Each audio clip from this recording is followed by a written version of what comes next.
it's Ace turn time. Let's go.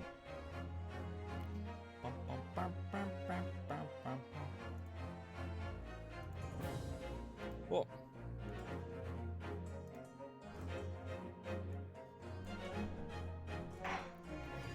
It's time. Twisted Karma and his last bow. That's I think we commented on this last time. I think his last something is one of the Sherlock Holmes stories or something, right? Right. I like vaguely remember the end of the last one, but we'll see if this doesn't give us a recap of it. This is only like the 4th story, and we're already like 20 streams, and this game is fucking long, man. Not a bad thing at all. This is a fucking chunky game, huh? Alright, Twisted Karma and his last bow. Let's go.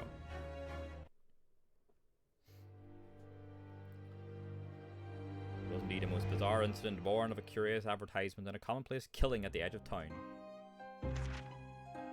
Pipe in hand, Sholmes looked down at the thick, rolling fog outside our window. I wonder exactly how many mysteries are out there, hidden within this bed of fog, he said.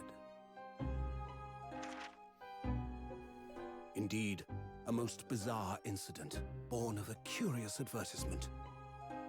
A hellhound's mad gallop through the shadows of a serial murder. An executed man's graveyard resurrection in the dead of night.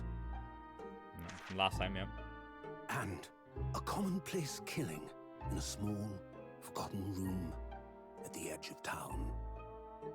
There is, naturally, always another side to every case, of which most remain ignorant. And it is that other side which compels me to the scene of the crime, Wilson. So quickly now, take your hat and let's be on our way, my dear fellow. Let's go. For our adventure is not over yet. Come, the game is afoot. He said it. Let's go. Ace turning music is so good as well. Like, it's one of those things I've missed. You know, just like having it every week. You know.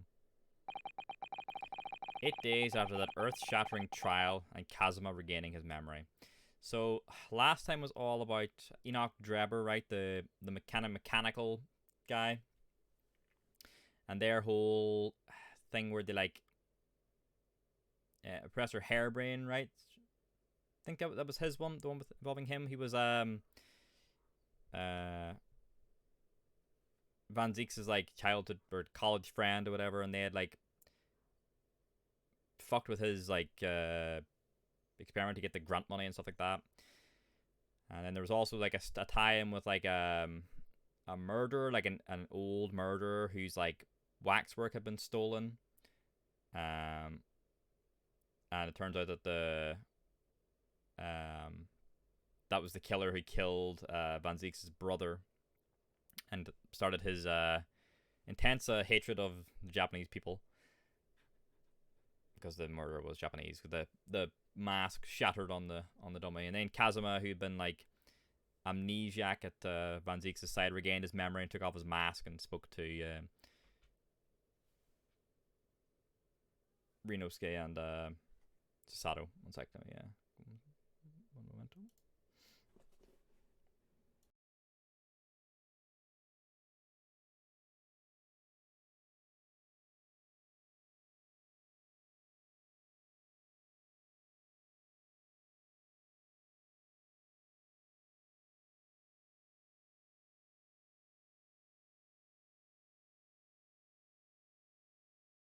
Apologies. Alright. So 8 days. We're in the foyer of one of London's most luxurious hotels, the Great Waterloo Hotel. 1st of November, 10:24 a.m. Great Waterloo Hotel foyer. Professor Mikotaba is due to arrive at any moment. Sasato's dad's coming. Okay. Yes, I'm so glad we got here in time. Sato-san hasn't been the same since what happened. Not that I'm surprised. The truth about Kazuma-sama's father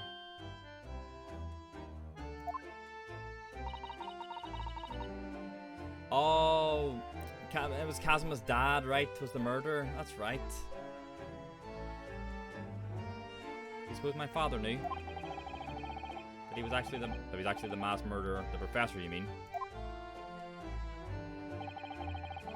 I knew that's what she was thinking about. There's a good chance, I'd say. I mean, they did come here to London together 16 years ago, didn't they? Yes, that's true. Come to think of it, didn't you say that Professor Mikotaba knew about Kazuma going missing in Hong Kong as well? That's right, but for some reason he wasn't at liberty to talk to me about it. That probably means he knows then about Kazuma showing up here in London with amnesia and that he'd regained his memory now. Ah, there she is. What the? Oh, father! Who's this, huh? That's her dad there on the right, but who the fuck's that?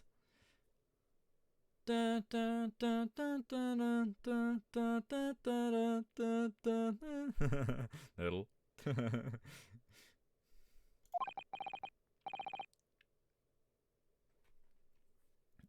Hello, Sasato. How are you? I'm very well, thank you. We're delighted you've arrived safe and sound. Hello, Mr. Naruhodo. Very kind of you to take the trouble to meet us here. It's very strange to see him in a suit. We were used to see him in like the kimono. Silly beard. Not see. Oh, his beard's very obvious. Must have been like small on your from where you're sitting. Oh, not at all. It's my pleasure. We've heard all about your extraordinary exploits here in London. You know, the news has crossed the seas. It has. I always look forward to reading the monthly reports that arrive with the steamships from Britain. Oh, I see. Well, thank you very much. Who is this man? And why do I feel as though I've seen him before? I take it from your expression that you can't quite place me. In that case, how about a little reminder? Seishiro. A firm tap should do it. Yes. A firm tap? What? Here we go then. He's the judge? Huh? I hereby pronounce the defendant, Ryunosuke Naruhodo, guilty. Oh, yeah, you're...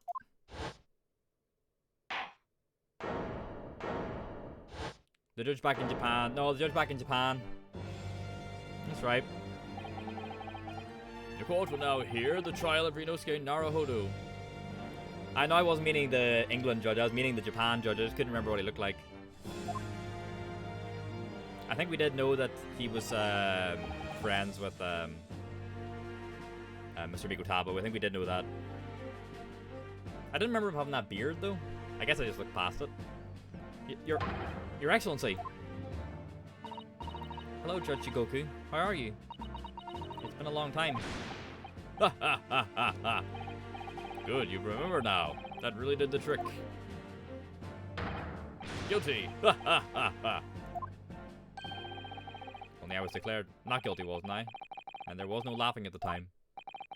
So, London again after all this time. Hard to believe it's been 10 years. To be honest, I never thought I'd be back. Neither did I. I didn't imagine Japan would ever be invited to an international symposium like this. Well, really, I doubt anyone did, to be honest.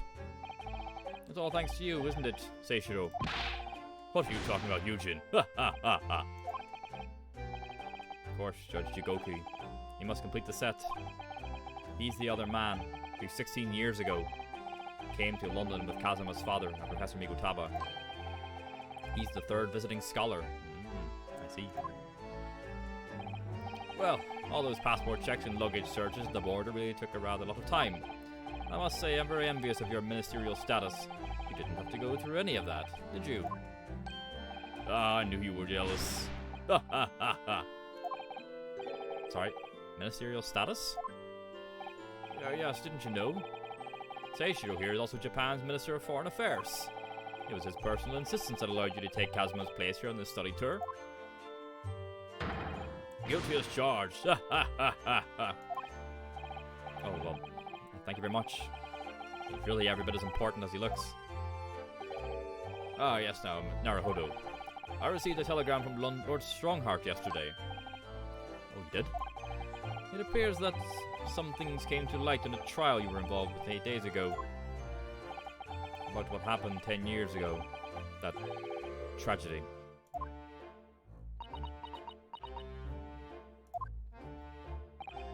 Yes. Could you tell us any more about it? Your journey from Japan. So, how was the voyage here? Well, 50 days at sea is a long time by anyone's standards. But it wasn't as bad as when we first came 16 years ago. No, that's true. Then I truly wondered if we wouldn't be drifting in the vast ocean for the rest of our lives. This time we followed the same route as you, so we were able to relax and enjoy the experience. You stopped in France's beautiful capital, Paris? We did, yes. Only for one night. And yesterday evening we left the port of Dunkirk for Dover. Just in time for the symposium, in fact. Starts tomorrow. It's wonderful that you were invited to attend such an important international event. I'm very proud of you, Father. It's thanks to Seishiro here. 16 years ago, he managed to integrate himself with Britain's Attorney General. I'm sure that's why he was invited. And I suppose you could say I'm something of an appendage by default. Speak for yourself, Eugene. You were close friends with the professor of forensic science at a major hospital. Yes, well, I'd rather not dredge all that up, really. No, there's been a lot of water under the bridge since then. But it doesn't bring him back. Kazuma's father, I suppose. Speaking of which... the professor, the killer who took the lives of 5 members of the British aristocracy, was actually Kazuma's father, wasn't he? That's correct. Genshin Asogi. Genshin. You knew, I presume, Father? Yes. He was a close friend at the time. Genshin came to Britain as a police detective. He was studying investigative techniques at Scotland Yard. I've never understood what drove the man to commit such heinous acts. It was a closed trial, so the public never knew the truth, and he was executed with little ado. To this day, very few people know what really happened, even in our homeland. But what about Kazuma? Did he know? Did he know the truth about his father? No, of course not. He was told his father passed from sickness. However, I suspect he may have had his doubts. Oh, why? As you know, I tried to guide Kazuma growing up as if he were my own son. Then, one day, he came to my office at the university and said, I've decided I want to travel to Great Britain and study there. Do you think he wanted to come here to investigate his father's death? I don't know. But when I looked into his eyes, I did know that there was no way I'd be able to stop him.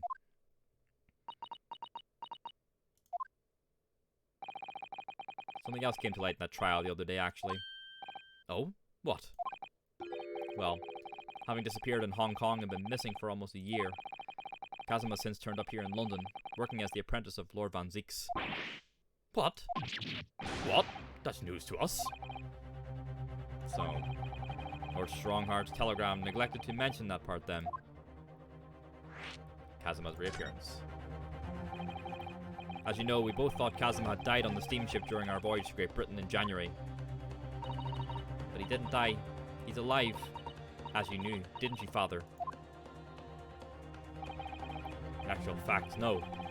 What I did know is that when your ship docked in Hong Kong, he mysteriously vanished. We sent a team of investigators to Hong Kong to try to ascertain what had happened, but to no avail. Still alive? Here in London, you say?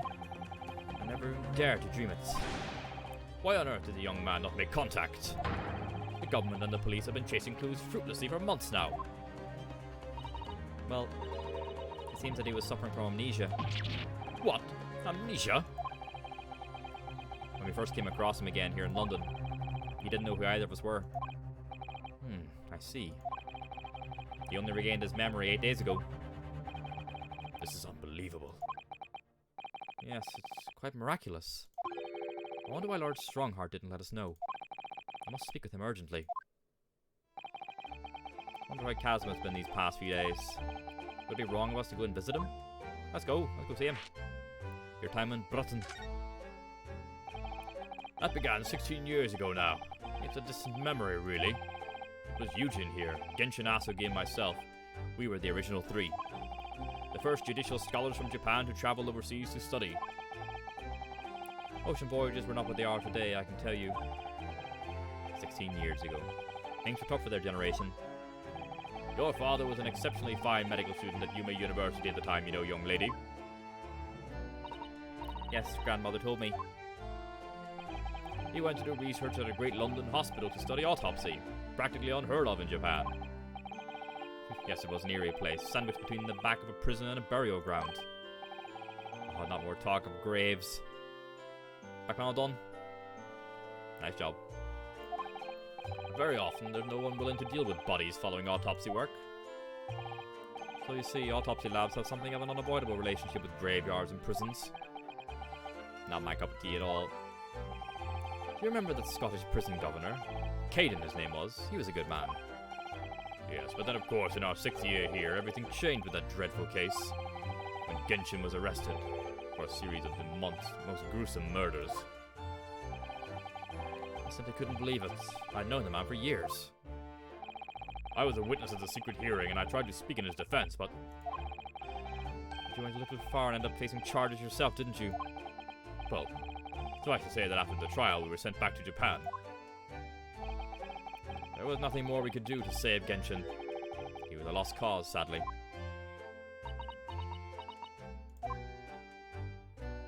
Pain. Well, if you excuse us now. Yes, I'd like to get this trunk out of my room as soon as possible. Oh, I'm so sorry. I shouldn't have held you up here for so long. I'll call for the porter then. Just wait here. Off she goes. Sato-san's gone off at a run.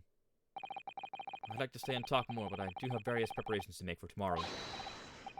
Yes, of course, it must be a big responsibility representing our entire country. I wish you the best of luck. Naruhodo.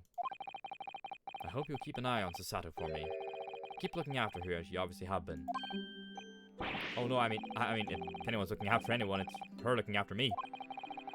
Well, I do appreciate you being there for her. After all, I've been a miserable father to her. I've thoroughly let her down. Sorry, what do you mean? Well, it was 16 years ago that I started my long study tour here in Britain, as you know. The very year Susato was born. Yes, I heard.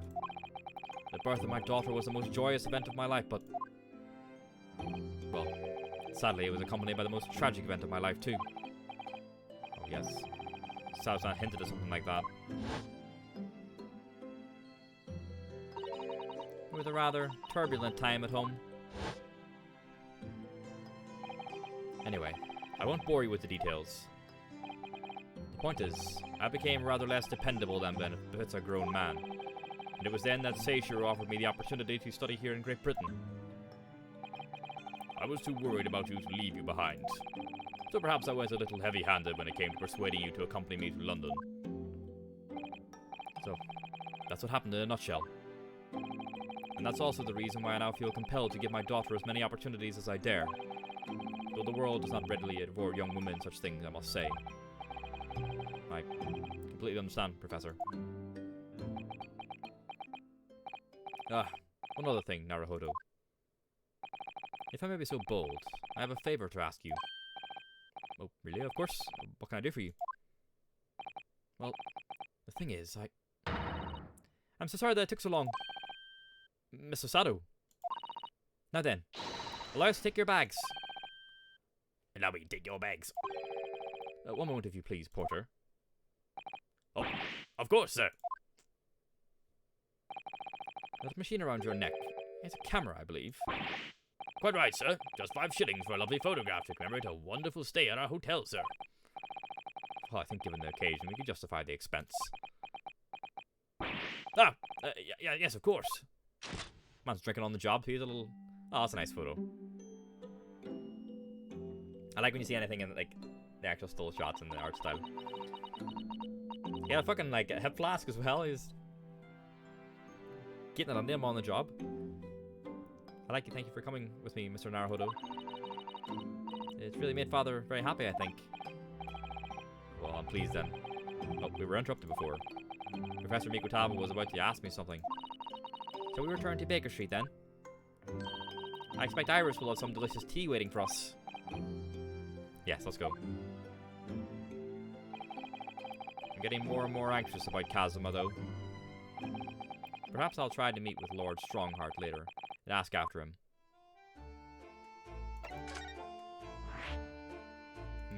We're Baker Street. Yeah. The show was sweet. 1st November. Shomes is sweet. What is that thing? Right, what are we guessing this sound is? Is it Shomes on some instrument? Also, there's Kazuma's mask as well, right? That's his mask on the table. What was that? A man screaming in a most unflattering way. Do you think... Could it have been Mr. Shomes? He's on the fucking bagpipes or something, or on the violin or something. Oh my, I do hope not. What the hell? Who are these crazy characters?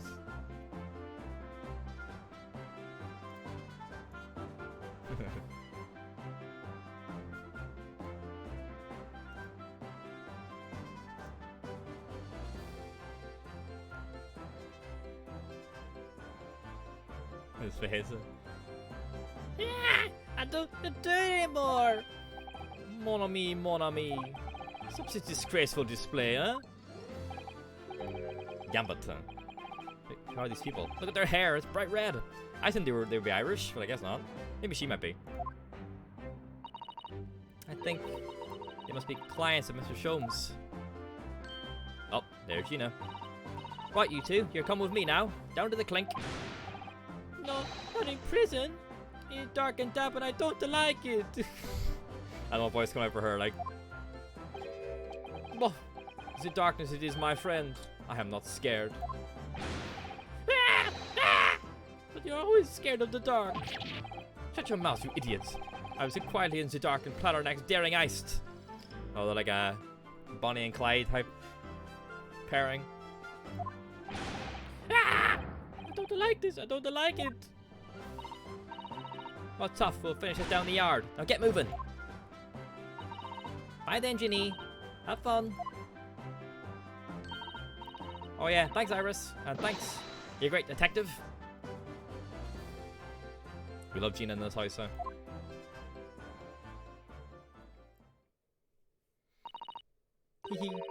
Gina makes a fine detective herself, doesn't she? That's right, wasn't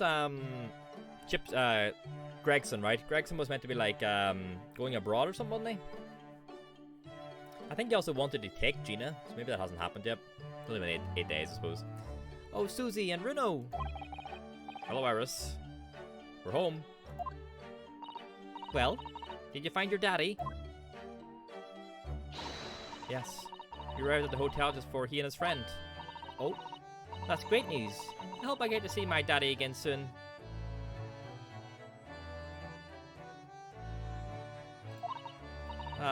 Yes, of course.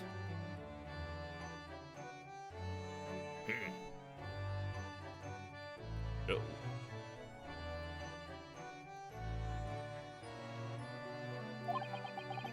Dr. John H. Wilson. I'm going to assume this is Shomes, eh? So, Iris, all that remains now is that greatest of problems known to man. Ah!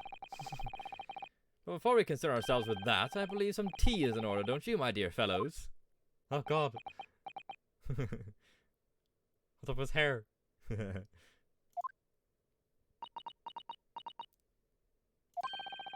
something wrong, Mr. Naruhodo? Do you have a crumb or such like on my face? Not so much on your face. As on your head, I'd say. Come along then, everyone. I brewed a lovely special blend. Time for tea. Whatever's going on here today. In that case, let us sit and drink now. For I am, in fact, Expecting a guest later today.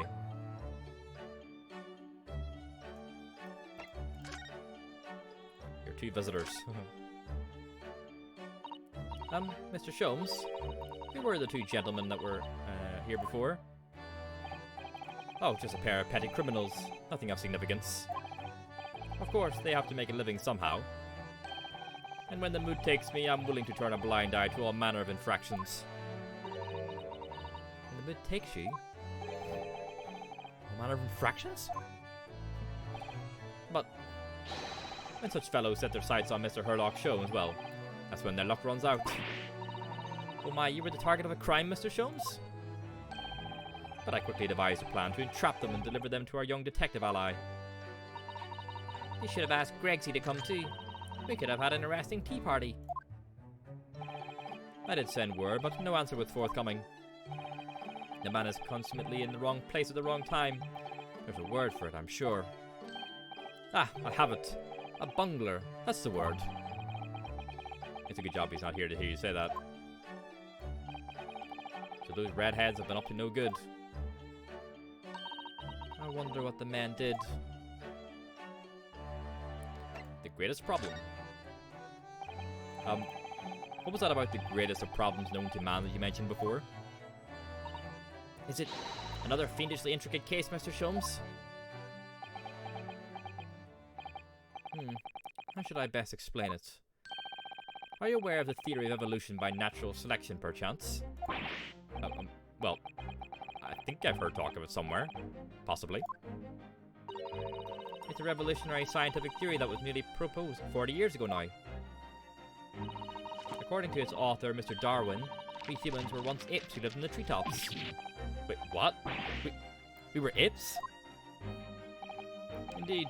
And from the very moment those apes descended from the canopy to live as humans, it has been our lot to be at the mercy of the greatest problem known to man. Our lot? What is this great problem, Mr. Sholmes?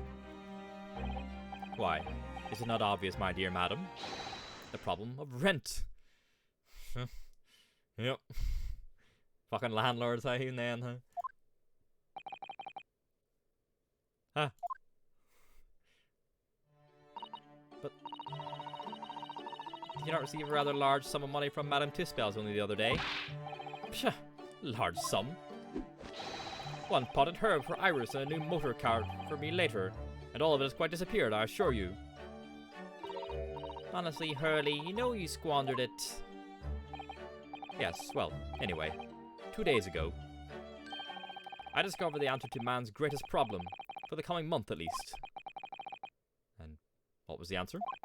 Why, there is a substantial clue before your very eyes. Don't tell me.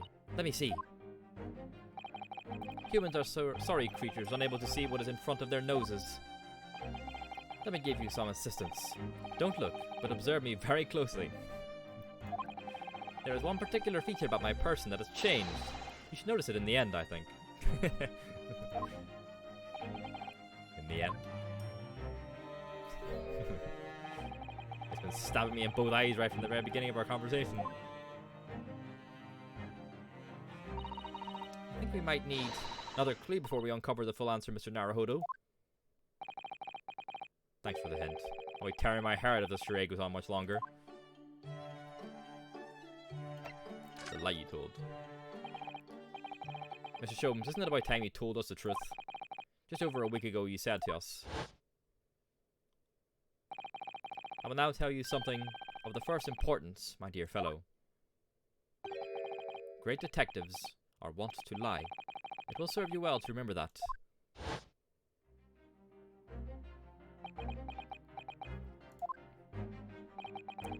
That case aboard the SS Buria in January.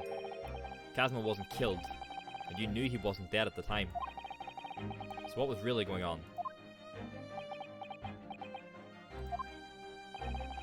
The fellow was unconscious for a very long time. If he hadn't regained consciousness when he died, his life would have been in immortal peril. Of course, the side effect of the prolonged comatose state was amnesia, as you know. It was a simple enough task to silence the crew. But how? After they carried him out of the cabin, I assembled them in the lobby area. A fucking beef stroganoff, whatever, right?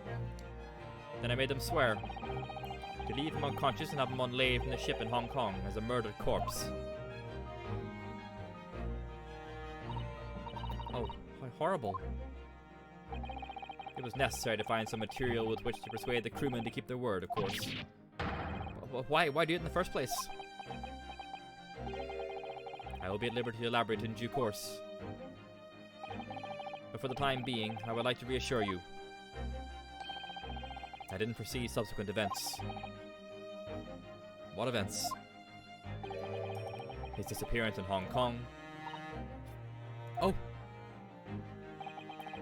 I believe I may have made a gross error of judgment. Mr. Sholmes.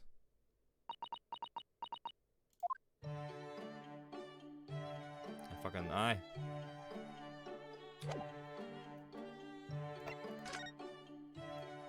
There's the mask, yeah. The mask Kazuma wore when he was assigned to Lord Van Zieks as his apprentice. When he cast it aside after the trial the other day, I just sort of picked it up. We got to give it back to him, I suppose. But he has his memory back now, doesn't he? And I can't help feeling he might turn around and tell me coldly to wear it myself. But isn't he your best friend?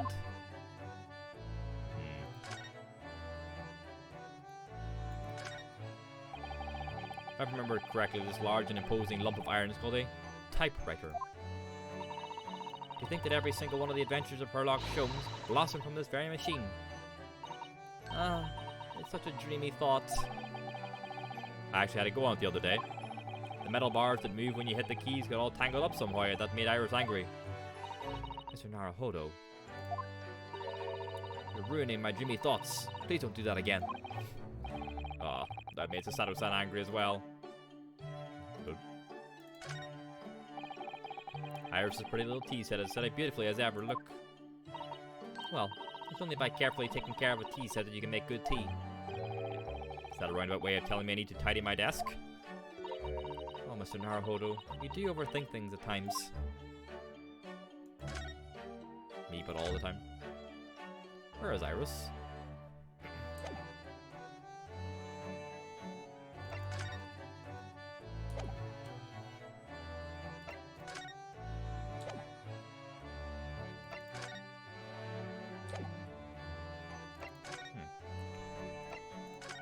Let's go upstairs. 1st of November. Naruhodo's legal counsel. Consultancy. Talk to Susato. What to do? It's good news that Professor Mikotaba arrived safely, isn't it? Yes, it's wonderful. And the fact that Father has been invited to this important international event really makes me very proud to be his daughter. Your father, Judge Jigoku Os. Kazuma, of course. There's an ever-increasing number of Japanese here in Britain's capital, isn't there? Well, yes, I suppose so. But London does have a population of 6 million people, so I think we're still a minority. Susato-san's father, he came here as a visiting student 16 years ago in Kazuma. It's almost as if some great power has been at work, drawing them here across the ocean to London. And I feel as though the waters are starting to swell again now.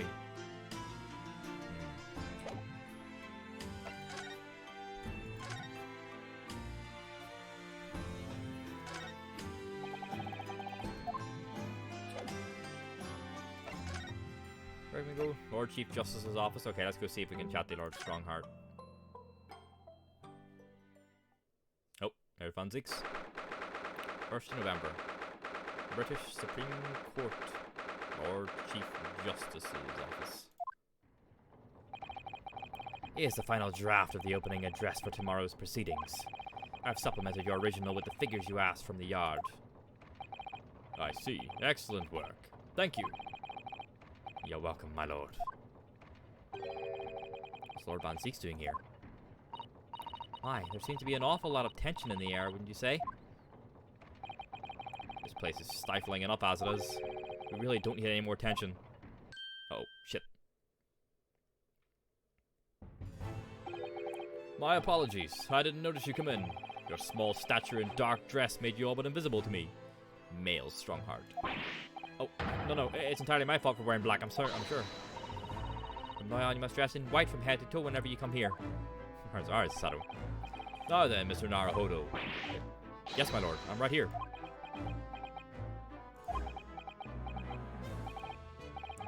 Kill me now.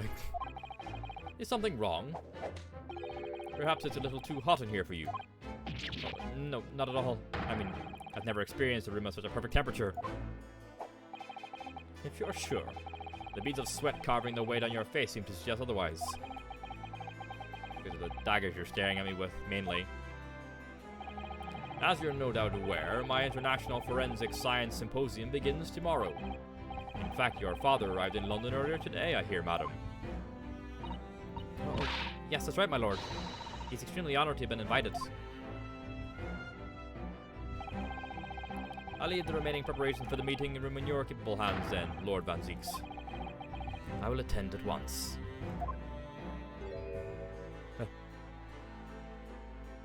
Glared at me there. He gave you a very cold stare as you left, didn't he? No, but I haven't done anything. Have I? These past few days, my feet have barely touched the ground, I must say. My dedicated right hand of many years was recently put out of action in spectacular fashion.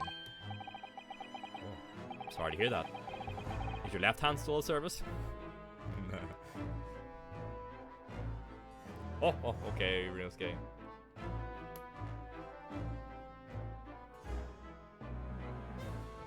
One sec. Bump, bump, bump, bump.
Thank you. Sorry. Lord Van Zieks doing an admirable job of holding the fort. Though disturbingly, his apprentice has been missing since yesterday. Yeah, Dr. Scythe was the hot white-haired lady from the previous one. She was like a mortician or the scientist, whatever, but she's the one who like falsified the report. The dummy was the body and all that kind of stuff. Oh, missing? What's become of Kazuma Sama now? Oh, he's fucking taken off. Alright, last person we can talk to. The Forensic Science Symposium. Not long ago, visitor numbers to the Great Exhibition exceeded 30 million. 30 million? Are there even that many people in the world? As a comparison, Mr. Naruhodo, the population of the imperial capital Tokyo is 2 million. I'll be opening the International Forensic Science Symposium in the exhibition's main auditorium. This event has been 2 years in the making. 2 years of preparations and negotiations with other countries. Sounds like a tremendous achievement. Congratulations. The 20th century will see the wholesale adoption of forensic investigation techniques, which is fun because they're so prevalent in the present day Ace Attorney games. And cooperation between policing organizations around the globe will be essential, which is why this landmark first symposium has to be hosted here at the heart of our great British Empire, in order that Scotland Yard can become the leading investigative organization in the New World. He's the same as ever, I see. That passion of his is quite something. You're every bit as passionate in your own way, I'm sure, Mr. Naruhodo. I'm the only person in this country who truly cares about a future that embraces forensic science. It was my intention to become Her Majesty's Attorney General and reform the Yard from the ground up. So the disgrace of the forensic investigation team has been a bitter blow to my ambitions. The forensic investigation team. I first established the forensic investigation team a year ago, experimentally to start with. With Dr. Scythe at the helm, it was steadily accruing an impressive record of achievement. I was on the verge of changing its name and elevating its status to a full-blown forensic investigation department. And can you not do that now? Obviously. Nobody wants to hear anything about it at the moment. Even I can't keep this story out of the papers. 6 million Londoners will be cursing forensic science now. This incident will set back our country's advancement in the field by a good 10 years, I'd say. Unintended repercussions of our trial. I simply couldn't have overlooked what had happened, though. Of course not. We should all be grateful to you both. I don't think he is. Anyway, I'll still reform this country's policing when I become Attorney General. This might delay my plan, but it won't alter them. Nothing will stand in my way. The missing apprentice. About Lord Van Zieks' apprentice. Ah, yes, that came as a surprise to me, I must say, that you and he are old friends. How did he become an apprentice to Lord Van Zieks in the first place? It came about 3 months ago. An unidentified Asian man was apprehended by border police. They found him hiding aboard a large goods vessel. Oh my, so he stowed away to get here.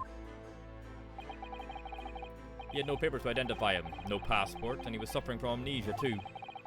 Other than the fact he was clearly of Eastern descent, there were no clues as to who he was. So I decided to assign him to Lord Van Zieks. That way I could keep an eye on him. But then, why the mask? I didn't want to burden Lord Van Zieks with tiresome explanations about why he had an Eastern apprentice. Because it would be so much easier to explain why he was wearing a mask. He's proving to be a great help to Lord Van Zieks. I have high hopes for his future.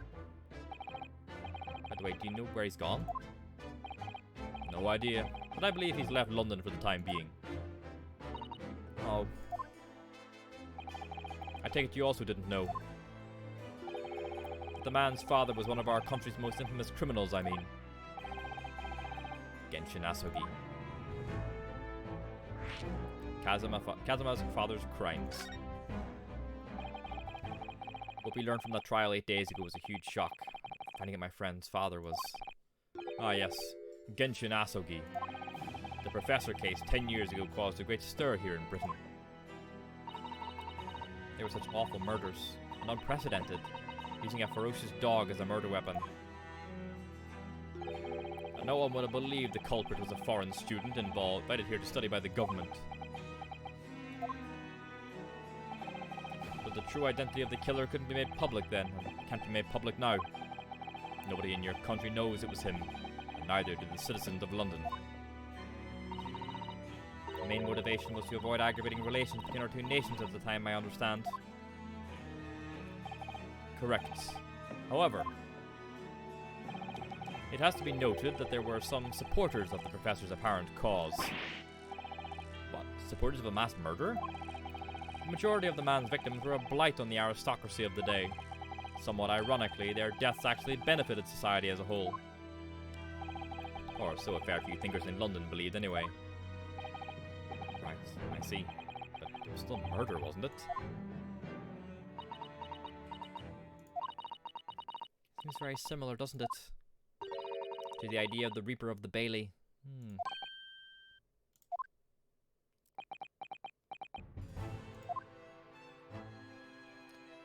Well. Anything to observe here?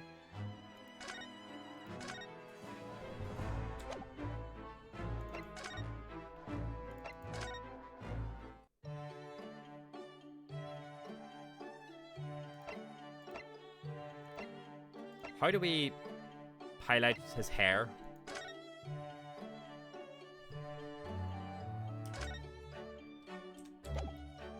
Because no one's going to talk to us unless we present something new.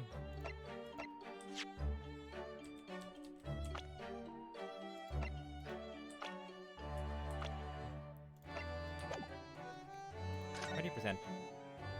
Like, I can't present people. Like, it doesn't let me switch to the people.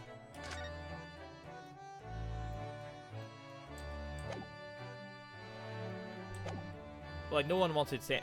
Like, I've spoken to everyone. So unless I get some new dialogue options, we can't... can't do anything. Let's go back to the hotel.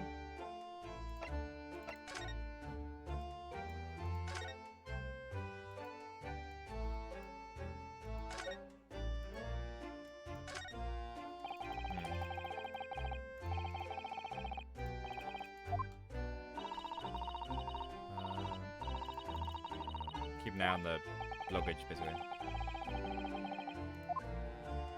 Oh, there he is again. Why did the porter give me such a scathing look just now, do you suppose? Well, some might say you look a little suspicious with your jet black clothes. Not everyone clad in black is some sort of ninja with intent to steal, you know. Shom said like he wanted like you like pick out what's different about me or something, right?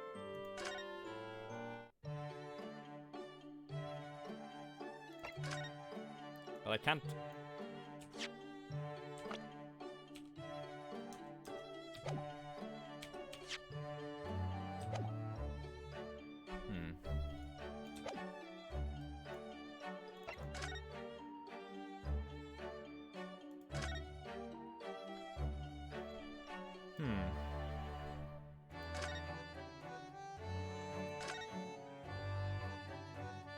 Looking for his wee bottle of hair dye or something like that.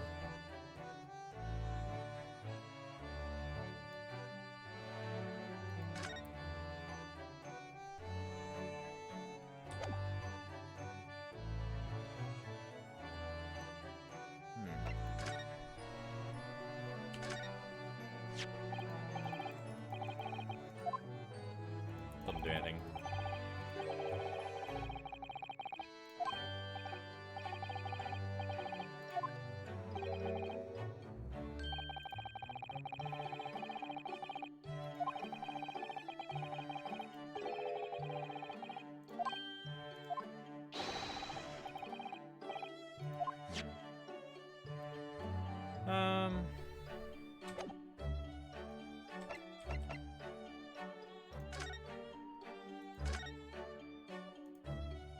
Oops.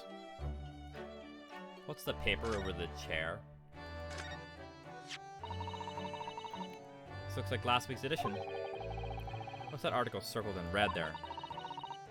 It's in an advertisement column. It says, "To the Red-Headed League." The Red-Headed League? What's that? I don't know. I've never heard of it before, but...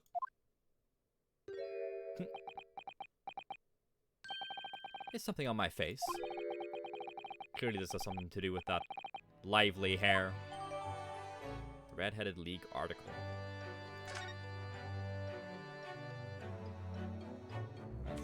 Let's see. An advertisement from the newspaper that's entitled "To the Red-Headed League." It seems somewhat suspicious in nature. To the Red-Headed League, on account of the behests of the late Ezekiah Hopkins of Lebanon, PAUSA, there is now another vacancy open, which entitles a member of the League to a salary of £4 a week for purely nominal services. All red-headed men who are sound in body and mind and above the age of 21 years are eligible. Apply in person on the morning of the 31st at the large park on Lime Street. Get £4 per week if you're a redhead. A most fantastic money-making opportunity. Interesting.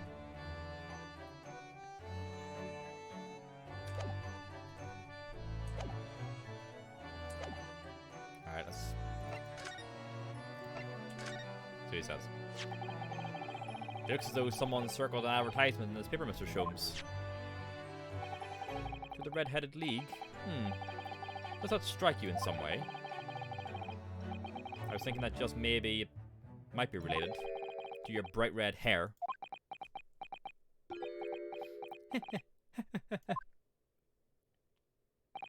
So, at last you've learned to apply my methods, Mr. Naruhodo. Sorry? In the first instance, and quite indispensable observation. Believe me, I could have seen that hair with my eyes shut. So then, allow me to regale you with details of my latest exploits. Regale or boast? The Red-Headed League. So what is the Red-Headed League, which seems to be the subject of the advertisement you've circled? You noticed it in the paper then? That, my dear fellow, was going to be the source of this month's rent payment. It was? Aye. According to the advertisement, the Red-Headed League is a distinguished institution of fellows of unspecified governance. In fact, the only condition for becoming a member is having red hair. That doesn't entirely surprise me. But listen to what the lucky redheads receive once they join. An unconditional salary of £4 a week. Oh my, £4 a week? But why, what are they paying people for? That I don't know. No details are given in the advertisement. But surely every red-headed person in the country will be flocking to join in that case. You're right, Susie. There's no time to lose. I'll put in my application at once. So will I, just on the off chance. That might be stretching a point, I think. The trouble is, they have a fixed number of members, you see. Oh, I see. So once a certain number of people have joined, no one else can? But as luck would have it, one member recently passed away. It wasn't particularly lucky for the redhead in question, I feel, Mr. Sholmes. So you decided to try to join in his place? Correct. I mean, look at me. Have you ever seen such a red-headed fellow? No. So why? Why did it have to go so wrong? What on earth happened? A blunder, Mr. Naruhodo. Though it pains me to admit it. You're blundering. What did you actually do to your hair, Mr. Sholmes? I'm glad you asked, Mr. Sato. What you see atop my head is neither dyed nor a headpiece. Hairpiece, sorry. I changed the color of my hair overnight. By the wonders of chemistry. Chemistry? I was conducting some research into a method of rejuvenating spent tea leaves. And in the course of my work, I stumbled upon a potion that, when taken, turns one's hair a flame-like red. Would you like to try it? It'll make every hair on your body perfectly crimson. I think I'll pass.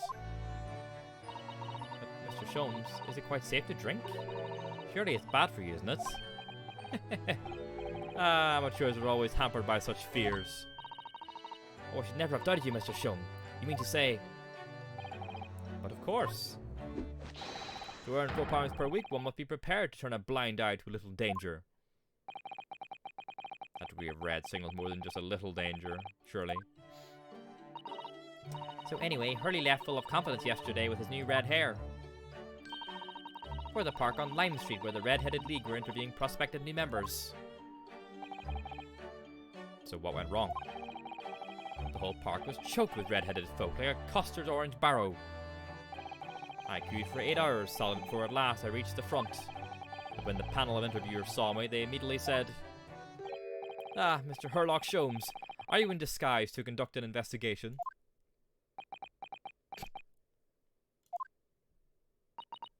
He's too well known.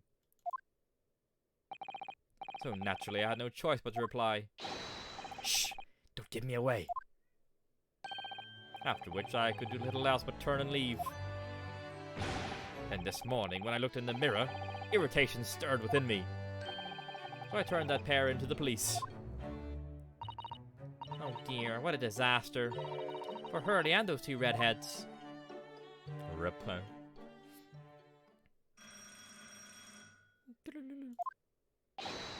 Aha! Here's my guest now, my latest client, with money to spend. Oh, I do hope it's an exciting case, Hurley. Remember, Iris, we are at present gripped by the greatest problem known to man. I must be willing to accept any case, no matter how unstimulating. Save locating a runaway, of course. Gonna be a red-headed person on that. Don't spare anyone's feelings, will you? Oh dear. I'm afraid that Hurley can lack a little tact, especially just before the rent is due. Oh.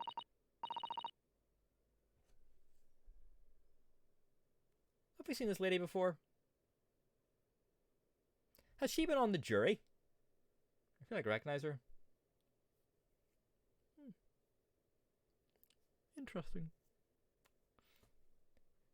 Mr. Sholmes, Mr. Herlock Sholmes, please, oh please. Please find my husband, he's run away. Nope. Last of the runaway, right, is what he said.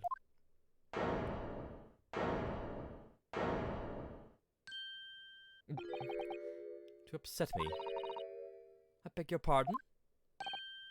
Never mind. A personal matter. My apologies. What exactly are you trying to say, Mr. Naruhodo? I didn't say a word. Come, my dear madam. Be seated. Iris, some tea, if you please. Of course. What's the matter, Mrs. Sato? Oh, it's just that gentlewoman. I feel sure I've seen her somewhere before. Yeah. Very recently. It's been months in real life, but I recognize them. I'm pretty sure she was on the jury. Yes, now you come to mention it.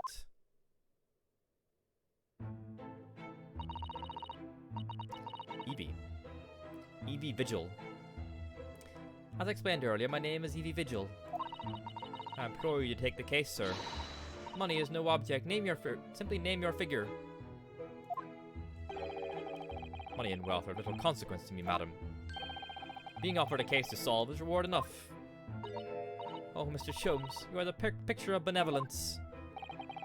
I will, of course, make a mental note of your offer, however, for contingent reasons. I trust you will remember your words, also. If I might inquire, sir, this gentleman and lady would be... Oh, me? What I'm about to tell you, I should like to communicate in the strictest confidence, you understand. These are my friends. I assure you, you may say before this pair anything which you may say to me. I see. I can vouch for the gentleman personally, after all. He's hard of hearing. Why did I ever get my hopes up?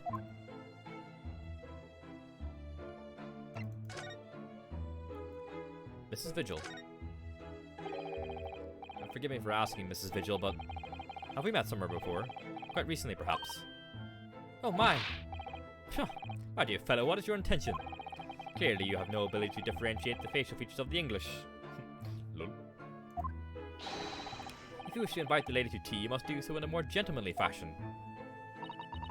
It's possible that you're the nice young lawyer from the trial I attended last week. Yep, there it is. I near recognized her. Yep, there she is. You have a man's fate in the palm of one's hand. Gosh, oh golly, it sends shivers down my spine. We've had this before, like we've had characters, like jurors become actual characters and characters become jurors. We have had that. I didn't quite recognize her because she's acting so differently now. It must be very difficult for you as a lawyer, being hard of hearing, I mean. I guess we have to keep up that bit. Pardon? Oh dear, I'm so sorry. Don't worry if you can't hear. It was frippery, really, nothing more. I know you've started, Mr. Sholmes. Thank you very much. I believe it would be prudent for you to sit quietly in the corner. Yes. Mr. Vigil. Tell us about your husband, madam. Mr. Vigil, my daily... Daily Vigil, hey? Is 40 years of age. I have a photograph here. Oh, do you mind the story of Olive Green and her like fiance dying? That one was sad. She tried to like commit suicide and all. Fuck, that was a grim one.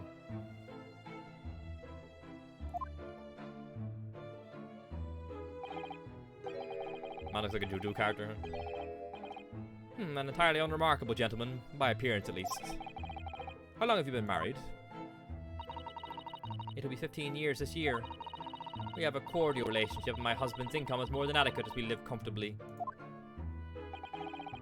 As it would appear. I need only look at you to know these things. Oh gosh. Your dress is the latest style, your hat clearly regularly groomed, and your eyes are animated. In short, You have no inkling as to why your husband might have disappeared. Correct. That's right, he's a kind man with a strong sense of loyalty, and he rather dotes on me. Which would point to the possibility that he has become embroiled in some incident or other. Oh, that is exactly what I fear must have happened, Mr. Sholmes. I'm quite beside myself.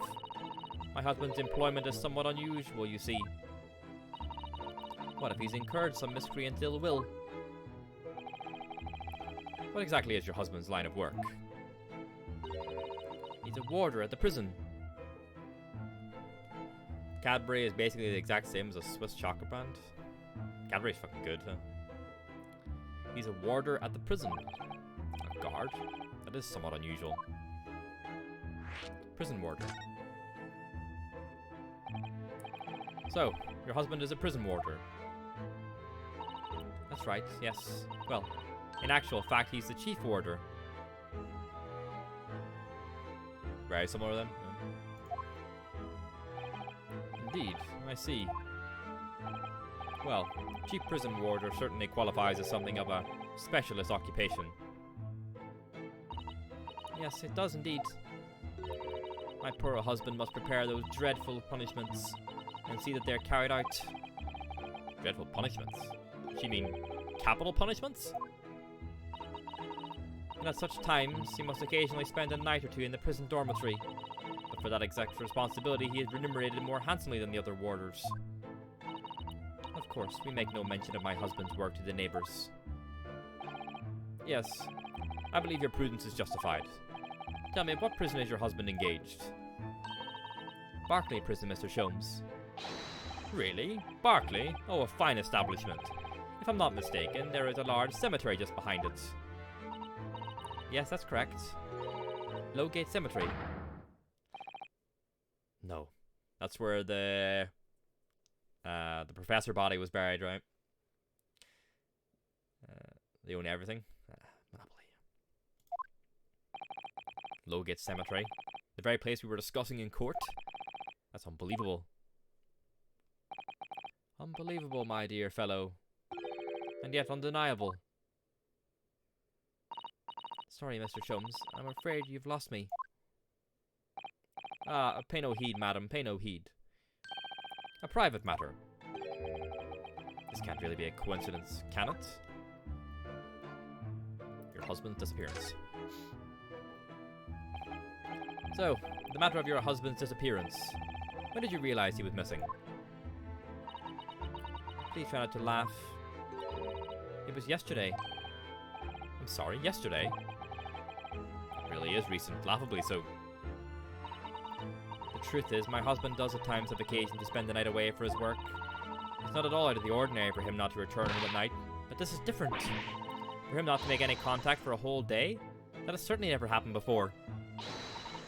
Oh, my dear Daly, whatever can have happened? Very similar to him. My dear Mrs. Vigil, please calm yourself. Now then, have you contacted the police? Why, naturally, but sadly, they refuse to listen to my pleas as my husband has only been missing for 1 day. I was asked to wait patiently at home. In truth, Mrs. Vigil, I concur with the police. However, let us not be hasty. Chockerbrand feud of sorts? Oh. I see no reason why we should not engage my deductive powers to track your husband down anyway. Man just needs that fucking rent cash. Oh, thank you, Mr. Sholmes. And furthermore, let me assure you, a chance to solve the greatest problem known to man for another month has no bearing on my decision. Man needs his rent money. I see going to put a sweet smile on another Londoner's face. That's really all there is to it. You have my eternal gratitude. I shall pay any sum you care to mention. You see going to put this sweet rent in your landlady's purse. That's all there is to it. That's fair. Thank you for everything you have shared with us, Mrs. Vigil. I believe I have all the information I need to begin my investigation. Oh, please report to me soon with good news, sir. Fear not, madam. In a day or two, I shall be contacting you with a heartening report, I'm quite sure. So soon? Oh, how splendid, Mr. Sholmes. Good news should be delivered early, I always say. If you would be so kind as to leave the photograph of your husband in my possession. Photograph of Mr. Vigil. Photographic print received from Mrs. Vigil in order to aid with locating her missing husband. He appears to have no particularly distinctive facial features. Thank you. Now, allow me to show you the door. I can't thank you enough, Mr. Sholmes. You've been simply marvelous. Do you reckon she fucking femme fatale them, huh? You know, I think it every time, Hurley. But how do you come out with such nonsense? Good news in a day or two? Are you sure? I can't be sure, of course, but then I didn't swear on it. I merely gave the good woman some hope. I hope to be able to give her good news, one might say. After all, the rent must be paid by the end of day tomorrow. If by that time I've successfully located Mr. Vigil, we shall be mutually relieved. Wouldn't you agree, Mr. Naruhodo? Don't look at me with those pleading eyes. Well, my dear fellow, did you hear the details of the case? Yes, my hearing is surprisingly good, actually. Excellent. And what did you make of it? Well, I was surprised to learn where her husband worked. At Barclay Prison, I mean. Ah, so you noted that. Of course, especially with the mention of Lowgate Cemetery. Lowgate Cemetery is at the rear of Barclay Prison. So it was renowned among us students at the university for being haunted by the ghosts of condemned convicts. Barclay Prison is where that notorious man was incarcerated. The professor. And now a warden from the prison has mysteriously disappeared, it would seem. It's all very peculiar. Indeed. But nothing you can't handle, I'm quite certain, Mr. Naruhodo. Sorry? Run along to the prison and see what you can glean. Would you? It's the prison governor you want. No doubt the man is equally worried. But aren't you going to go yourself? Surely you needn't ask. I can't possibly be seen out with this hair.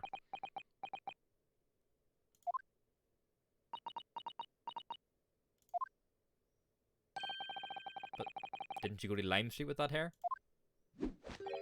That was quite a different matter. So I leave it in your capable hands. Now, if you'll excuse me, I'm rather busy.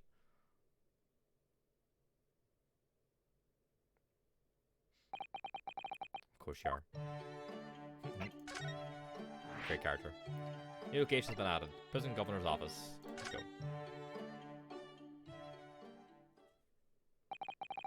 Barclay Prison is on the outskirts of London, backing onto a lonely burial ground.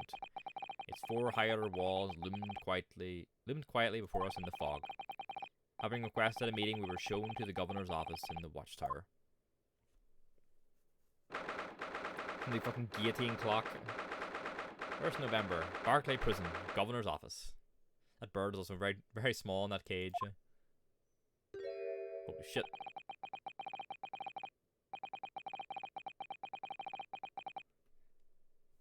Oh, he's Scottish. Oh no. This place is full of hardened criminals. I can't even remember the last time a civilian was done here. And you don't want to talk in a mate, but to me. It's Scottish Travis, huh? Caden. You ken who I am. I'm the governor, Barry Caden. Hmm? Oh. Yes, it's a pleasure. I'm Ryunosuke Naruhodo, defense lawyer. And an Easterner, I see. Does that mean? Yes, I'm a visiting student of law from the Empire of Japan. Japan? Did you say Japan? Yes? Well, no more of your kind in here, laddie. Maybe you should try the prison next door, eh? I didn't notice another prison next door, sir. Anyway, we came to ask you some questions about... I don't like to be so direct, but... I have no intention of speaking with the likes of you suspicious looking Easterners. No, he's racist again, huh? No weeb, huh? Now get out of my hair. As soon as he finds out we're from Japan, he reacts like this. That surely means... Probably had someone affected by the professor case, right? think it's because of the professor case. I think so too. 10 years ago, Genshin Asuki, also known as the Professor, was incarcerated at this prison. And then after his execution, he apparently re-emerged from his grave in the cemetery behind the prison. I might have known. You're sniffing around about that case, aren't you? You're agents, eh? Part of the Professor's great web, no doubt. No, not at all. We're just... Get gone with you, before I punch your lights out. We're going. Maybe the ghost of that killer still haunts this place. We're not going to get anywhere here. Unless we can somehow prove to this man that there's nothing suspicious about us. Governor Kaidan? What are you thinking, Mr. Sato? I feel sure that name came up in conversation recently somewhere. Yeah, her dad or the judge mentioned it, right? I was wondering if we ever mentioned him might have some ideas to help us. Come to think of it, I have the same feeling. Yeah, the judge or her dad mentioned it. We'll go to the hotel then. Yep, there is. Hello, Professor Mikotaba. That's Professor Mikotaba over there. Ah, hello you two. I was just taking a moment to catch up on the world now that I'm unpacked. But where's Judge Jingoku? Yes, he's not the relaxing sort. He's taken himself off to pay his respects to all the legal bigwigs.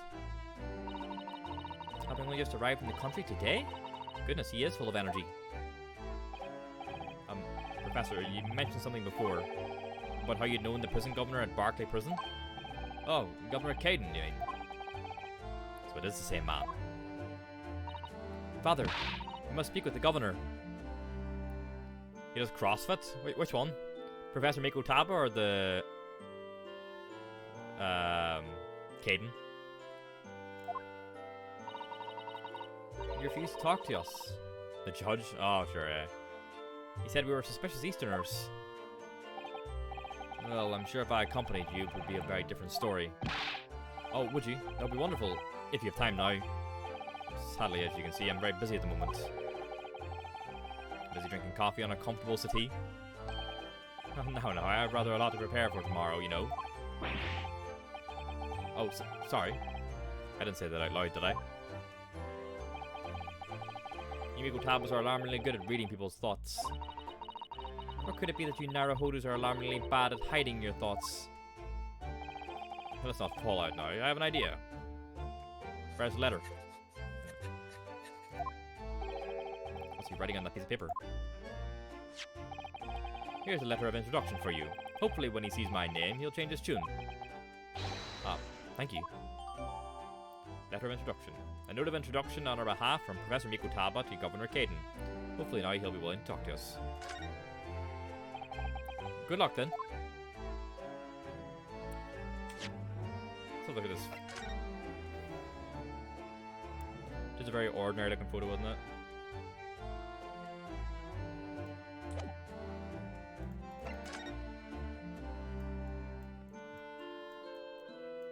Black bird-line card.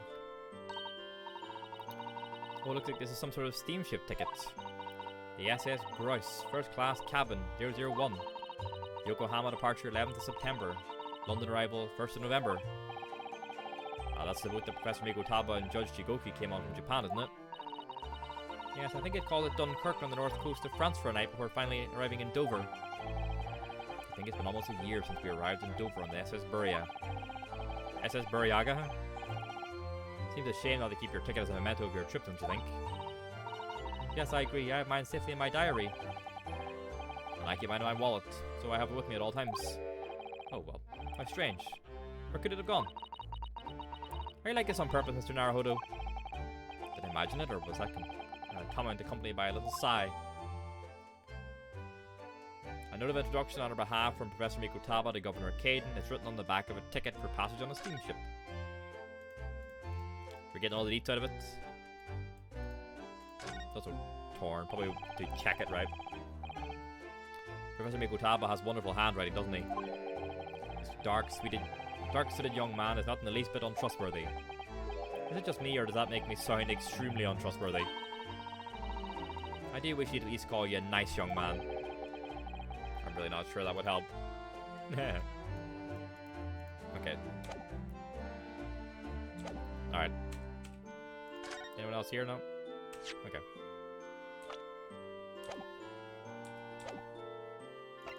Alright, back we go. Alright, now we'll give him the letter.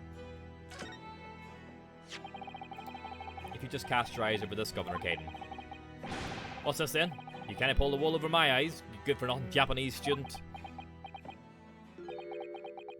Mikotaba?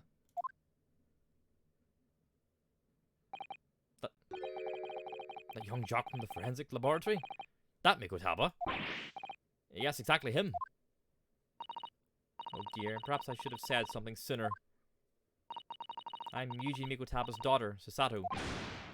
Jings, you're the young man's daughter? And you didn't think to mention that afore? I do apologize. Aye, well, you best take a seat then. Can I offer you a cup of tea, perhaps? Oh, the tune has changed, eh? And then you forget to try one of these wee handcuff biscuits. The tiny little teacup.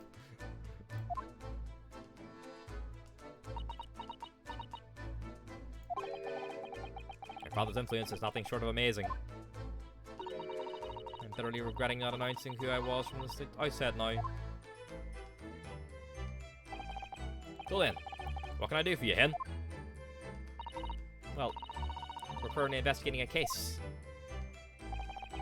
It's one of your warders, you see. He's gone missing. Missing? That's right. It's surely been reported to you as well, being the prison governor.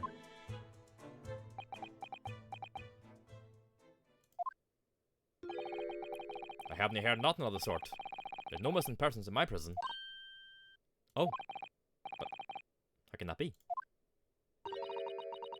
It's Mr. Daily Vigil, your chief warder. Hey! Vigil! That's right, his wife came to us and asked us to investigate his disappearance. I skipped the part about him only going missing yesterday for now. Clearly that means something to him. Would you be so kind as to tell us what you know, sir? Aye. Aye, of course. Chief Warder Vigil. We understand that Mr. Vigil is the chief warder here at the prison. Aye, that he was. Strong sense of responsibility and dedicated to the job, no doubt about it. He was a fine warder. Sorry, did you say was? Aye. He doesn't work here no more. He left the job. Oh my. When was this exactly? There's a question. When was it about? Can it be much less than 10 years ago now? What? What the fuck's he been doing all this time then? What? 10 years ago? You stopped working here 10 years ago? Aye, as I mind it. You can, I haven't heard the fella's name in all that time. That's a worry if he's gone missing though. But Mrs. Vigil made no mention of it. I think perhaps Mr. Naruhodo, that his wife simply doesn't know. I think she's unaware that he no longer works here. Governor Caden, can you tell us what happened? Why did Mr. Vigil give up his job here? That's important, is it? Was it around the... When was the professor case? Was that also 10 years ago? Yes, I believe it might be. What are you thinking, Mr. Naruhodo? Can't help wondering, given that it was 10 years ago. Ah! Which was exactly when the professor was being held at this prison. There you go. 10 years ago. So Mr. Vigil actually resigned from the position of chief warder 10 years ago, you're telling us. What happened to make him leave the job? In actual fact, he didn't leave the job willingly.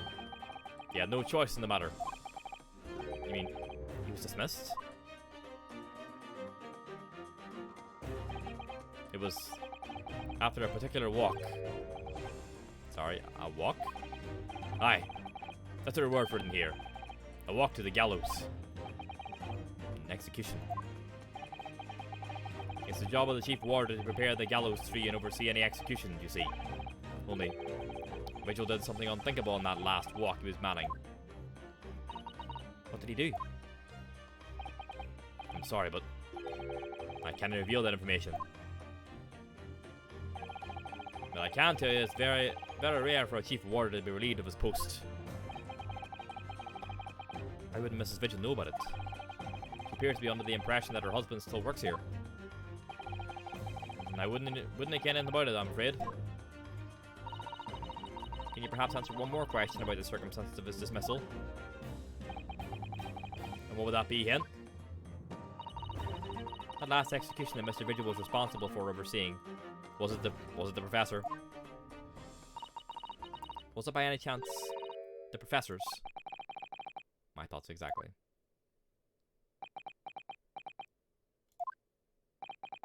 I'm sorry. I really am. I'm not at liberty to answer that. I see. So yes then. Professor Mikotaba. My father came to Britain all those years ago in order to study forensic medicine. But you seem to have been well acquainted. The dead room, the prison, and the cemetery have a lot to do with one another. After all, they need fresh corpses for forensic research. You can? Yes, I can imagine. The advancement of medical science isn't always particularly palatable. Your father worked in the laboratory just on the far side of the graveyard, in the basement of St. Sinners. St. Sinners. Still in use today. St. Sinners. That's come up before, I'm sure. Is that where, Dr. Scythe worked? Yes, that's right, we've been there. Mikotaba and I have to use riding the carriage together and negotiate terms. For more fresh material, I suppose. Aye. And we sit in here for hours and gab on about the section and all sorts. Ah, it takes me back. Over a pot of tea and a plate of cough biscuits, of course. How charming.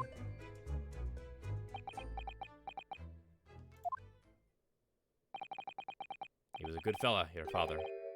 Reliable and dead set in his work. But I'm afraid I'll never understand you Japanese. Because of Genshin Asugi, I suppose.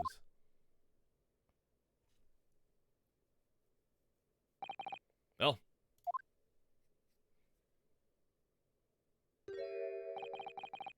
I can't tell you anything else. Thank you so much for your time, Governor. Oh, one moment before you're away, Hen. Oh, once again. I'm sure I have it here somewhere. Ah, found it. Here, take this as a wee souvenir of your visit to the prison. What is it? That's Vigil's dismissal notice. It's 10 years old now, of course. Oh my, are you sure? Aye, no trouble at all. Ignore the original, mind. Vigil's dismissal notice. The harsh reprimand incurred by Mr. Vigil 10 years ago that resulted in him losing his job as chief warder of Barclay Prison. Thank you very much. Thank you very much, Governor Caden. Well, in return, do me a favour and never come back here. That case is closed.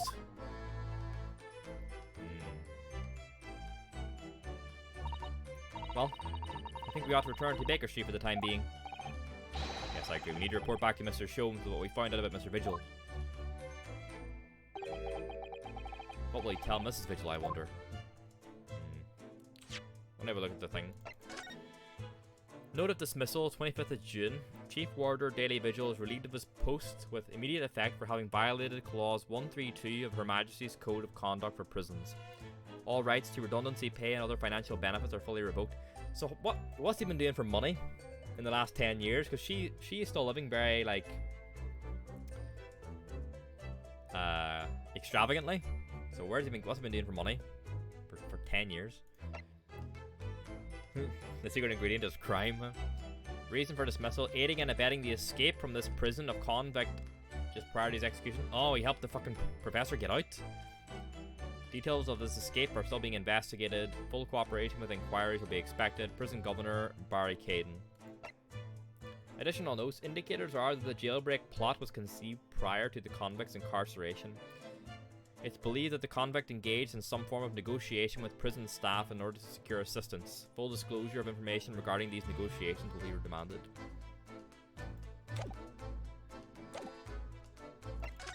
Alright, back to the suite. 1st of November.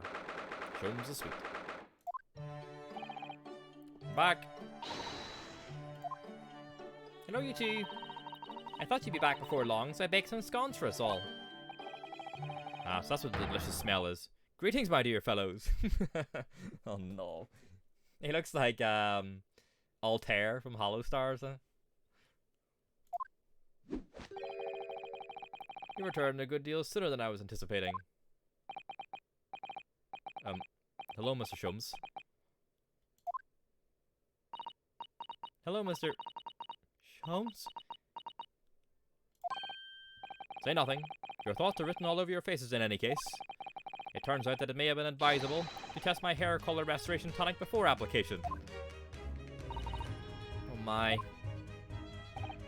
Pray tell me, what of our warder friend? Have you garnered some new information? Oh, yes, something very surprising in fact. Though it's not a patch in your hair, to be honest. Well, it certainly isn't, but still. We discovered that... who's this? Is this Mrs. Vigil? Sholmes! Oh, Gina, okay. Drop everything, Sholmes. This is more important. Gina? Oh no. I can't Adam and Eve it.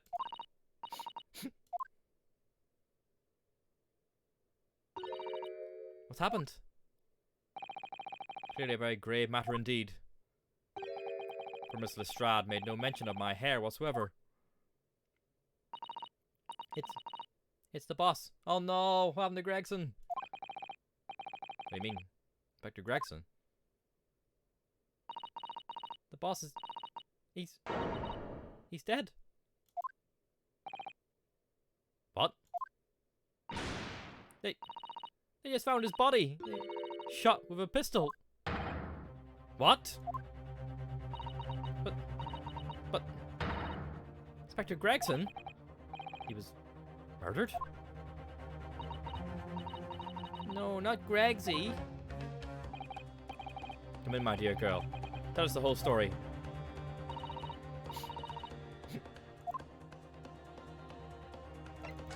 Damn. Inspector's death. Are you serious, Gina?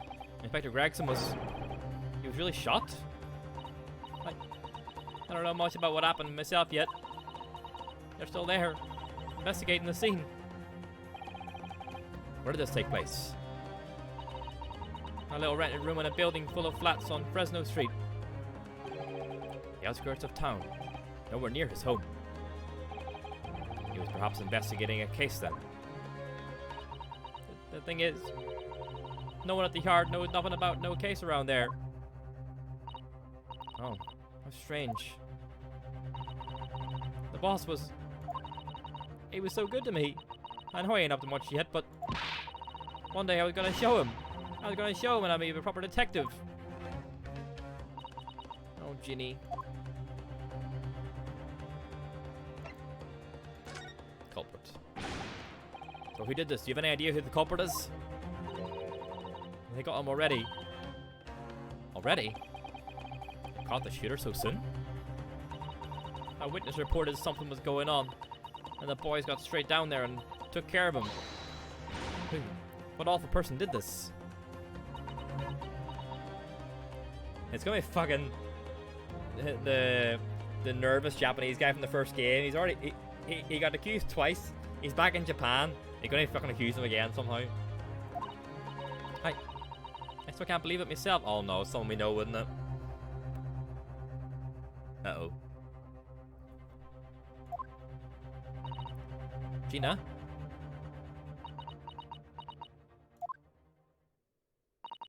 It was the Reaper. Mazix?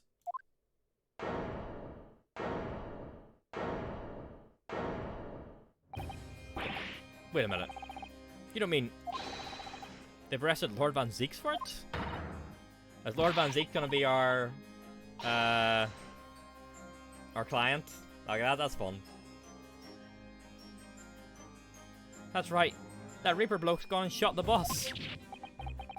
No. Lord Van Zieks?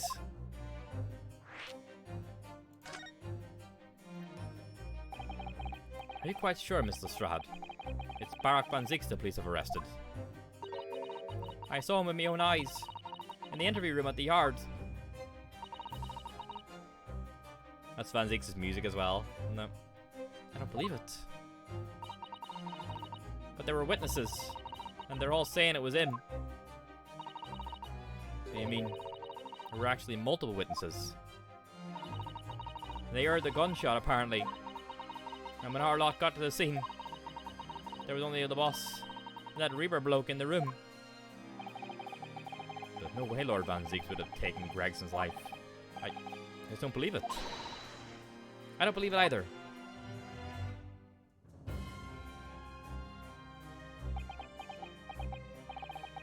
Thank you for informing us, Mr. Strahd. This really is most terrible news. I'm dreadfully sorry. What are you saying sorry for? You didn't do nothing.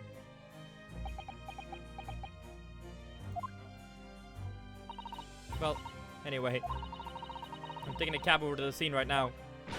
Please come and all. As soon as you can, you've got to help.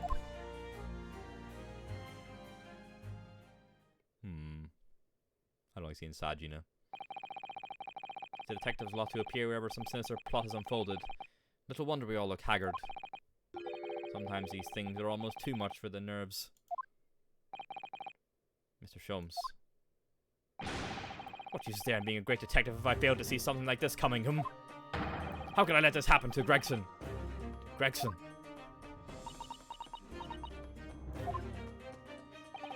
Mr. Naruhodo, I shall leave at once to begin my investigations. Of course, yes. We will too. It would be helpful if you could talk to Mr. Reaper and see what you can glean. I'm sure you were intending to do so anyway. Till then. Later. Inspector Gregson, dead. Lord Van Zieks arrested. Bruno, Susie! I've called you a hansom. It's waiting outside. Thanks, Iris. Shall we, Mrs. Sato? Yes. Jesus. Location out. Prison.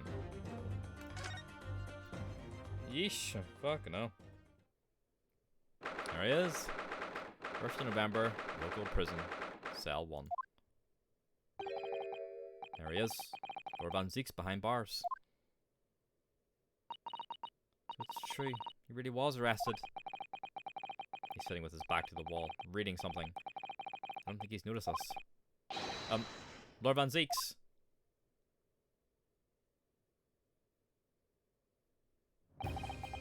Fancy meeting you here. The last place on Earth I'd like to be.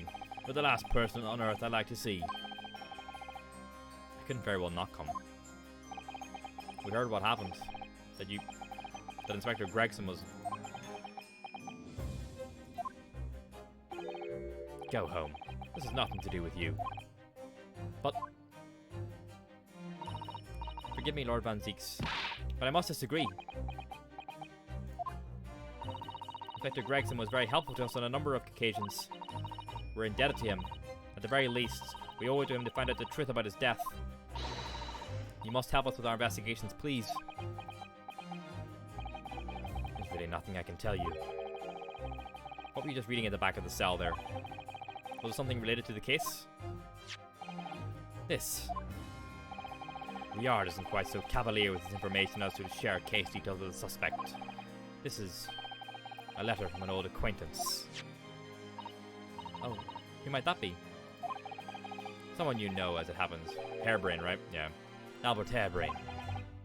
Of course, yes. I keep forgetting they went to the same university. And I would like to read my correspondence in peace. So let's get this over with, shall we? What is it you want to know? Strange. I mean, let's face it, Lord Van Zieks never minces his words. They seem to have less bite than usual somehow. What happened? Can you at least tell us your side of the story, Lord Van Zieks? What happened? How much do you already know? We know that the inspector was shot dead in a small rented room on Fresno Street. And that you were found there by police when they arrived on the scene and immediately arrested. We were told that there was nobody else in the room and that witnesses heard the gunshot. Then you're well informed. And there's really nothing I can add. The truth is, I don't know what happened myself. But the gunshot obviously didn't fire the gun, did you? I'm not in the habit of shooting the people I work alongside. I also heard the noise, however. Before I had a chance to investigate, I was apprehended by the arriving officers. So he doesn't actually know what happened. If I might ask, what were you doing in that place to begin with? I don't need to answer that. Oh. After all, you're not representing me. He is going to need a lawyer, though. We're going to represent you, bastard. How you can't stop it? Your defense. He is going to be representing you in court, Lord Van Zieks. Is he going to ask Kazuma to do it, maybe? Anyone other than you, I should imagine. Would I be right in assuming that you have no representation as yet? Defense lawyers shy away from any trial involving the Reaper, as I'm sure you know. This is different. In my career, all of the defendants I've prosecuted, only 19 have ever been acquitted. Of them, 16 subsequently died in mysterious circumstances. Questions will be asked how. Surely not. I assure you, no defense lawyer will want to touch me with the end of a barge pole. But you didn't actually have anything to do with those people's deaths, did you? It's been 10 years now that I've been known as the Reaper of the Bailey. Believe me, nobody wants to know the true identity of this killer more than I. However, it seems things may come to a head before I have the chance to uncover the truth about that. What do you mean by that? Professor Harebrain's letter. After the trial, Professor Harebrain was supposed to go straight back to Germany, I thought. It's a letter to inform me of his safe arrival at home. I arranged his passage by sea and rail. It's a relief, I must say. He should now be beyond the reaches of the Reaper. Because the Reaper doesn't follow people abroad, you mean? Yes, so it seems. Your astute little Nipponese friend, for example. He told me he was keeping well in Japan when I inquired the other day. That's the guy I was talking about, the twitchy guy. Yes, that's right. He's an author now, happily working in Tokyo.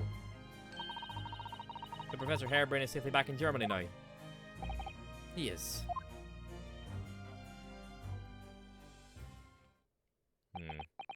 Didn't get anything out of him. So, it appears our conversation has run dry. There was a 2-second silence, that's all. Well, in any event, if you'll excuse me now, I wouldn't like to detain you. I was wondering, Lord Van Zieks, if you'd like, I'd be happy to advocate for you. You trust me, do you? Yes. I've heard you speak many times in court. I've seen how you treat people. So I'm quite sure that you would never have taken another's life. It's just, my feelings can't be used as evidence in a court of law, sadly. It's a very gracious offer. However, I trust no one. What? Not the police, not the judiciary, and not you, Nipponese. But please, I have no intention of engaging your services. The chasm between us is just too wide and too deep, it seems. I'd appreciate it if you don't visit again. Then neither of us will waste any more time. Pain. Perhaps we need to dig a little deeper and find out more about Lord Van Zieks and what happened to Inspector Gregson.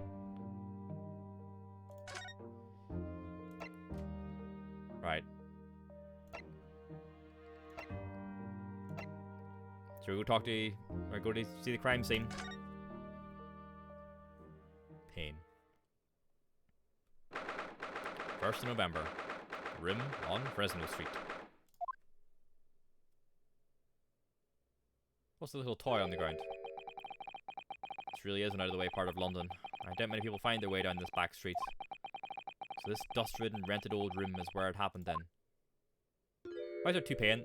There's a red hair on the ground as well. God, those fucking redheads are out of town. So this is where poor Inspector Gregson lost his life. Yes, and the police are already hard at work investigating, it seems. I don't see Mr. Sholmes anywhere, though. Perhaps his investigations have taken him elsewhere. Oi! What do you think you're doing there? Every one of them drawers has got to be taken right out so you can look underneath them all. I want the space above the ceiling checked, and don't forget to look inside the chimney stack, too. Blimey! Ain't you lot never gone over an house looking for dough when the owners are out of town? Gina's obviously got some unique investigative techniques she wants everyone to adopt. Oh, so you turned up at last. Mind you, I ain't been here long myself. Hello again, Gina. Sholmes has only just left. You're lucky you missed that. He went prancing around in here, pointing at stuff and flicking that off his, flicking that out of his, and then just scarpered. Oh, he's finished investigating already, you mean? Yeah. He didn't stop to say nothing to no one. Not even me. Gina, would you mind if we investigated too? Listen, Odo. You're a lawyer, right? Yes? Why? Well, you're not thinking of trying to help that Reaper bloke, are you? Oh. Poor Gina.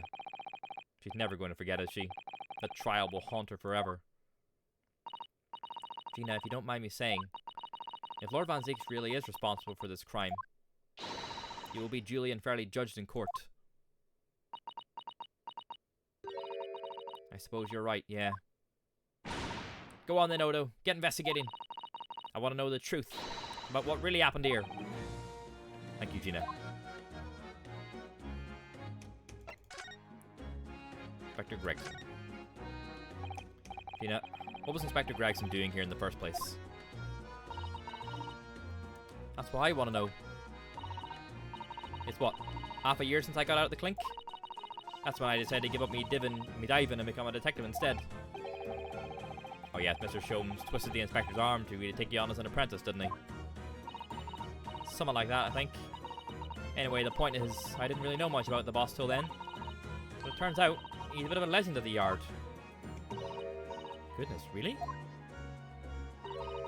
They say he managed to solve some really tricky case, just like that. He did? Yep. And ever since then, he started going on all sorts of investigations, but always on his own. No one else at the yard even knows what half the cases he's working on are, apparently. That's not how it's supposed to work, is it? So what was the legendary inspector doing in a dingy little room like this? I know he had a lot of respect for the Reaper and all. And look where that landed him. Respect for the Reaper in what way? I heard him say as much.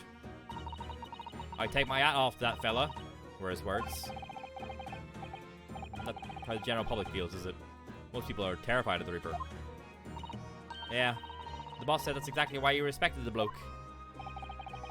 Didn't realize Gregson held the Reaper in quite such high regard.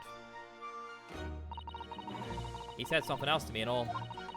That I didn't need to worry about the Reaper, because he only goes after people what are bad. It did kind of set my mind at ease when he said it. Right. The crime scene. What is this place then? Does anyone live here? Apparently it's been rented by some cove called Hubun. Hubun. Hubun. Hubun. It's sort of here today, gone tomorrow name, that, isn't it? Yeah. He's what we call an unidentified person. We haven't been able to get in touch with him. I see, well, judging from appearances, I'd have to say this place hasn't been lived in for quite a long time. If ever. Right. All the lads from the yard piled down to get stuck into the investigation. But there's so little here, no one knew what to do with themselves. I do wonder. Yes, Mrs. Sato? Well, Could it be this Hugh Boone is in fact Inspector Gregson himself? What? How could that be? Well, if he was investigating on his own, it's quite possible that this was in fact some kind of secret office of his. I'd never even considered that. Nice work, Suze. We're actually following a line of inquiry just like that ourselves. You are? If you look around the room, you'll see. There's a few things that hint at it. We should really investigate this place in detail. We will. I'm going to exhaust the dialogue with Gina first. Get to them. I see that's where the poor inspector was found, over there. Yeah, that's right.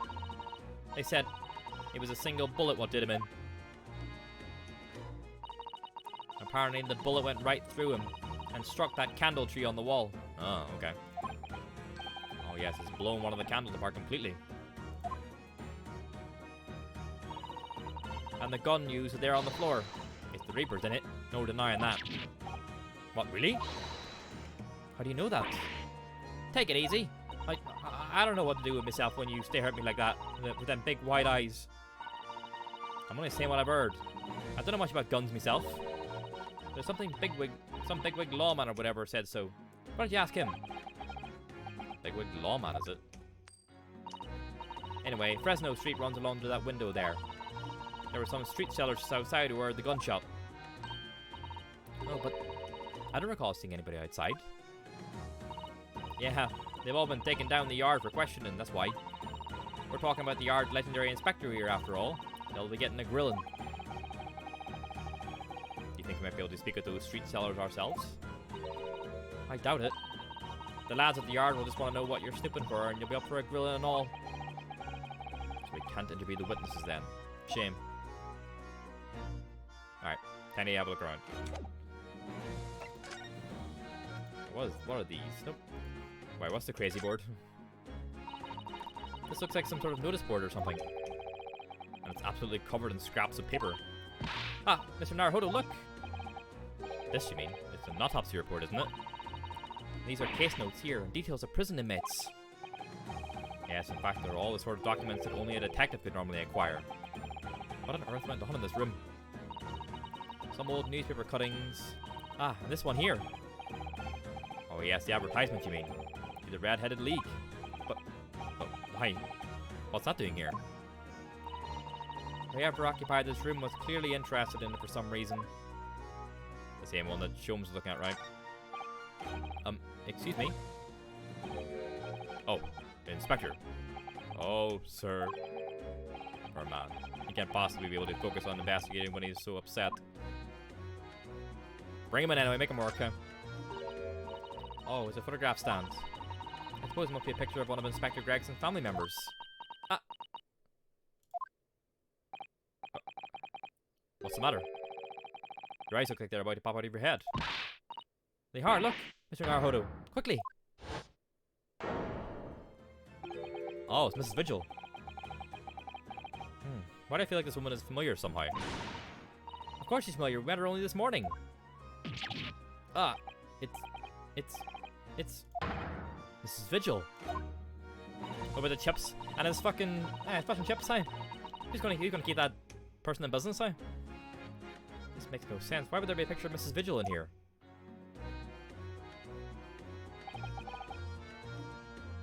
To be frank, I don't think I've ever been more stumped. I'm sorry to say, I have no idea either. A framed photograph has been entered into the court record. A photographic print of a smiling Mrs. Vigil in her younger years was found on a desk at the scene of the crime. Interesting. Okay, so it's not one we can actually like manipulate, it's literally just a photo.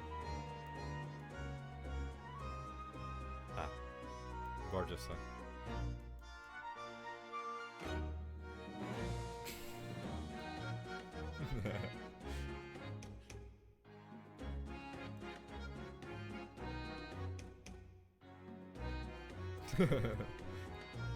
Hey, Cal.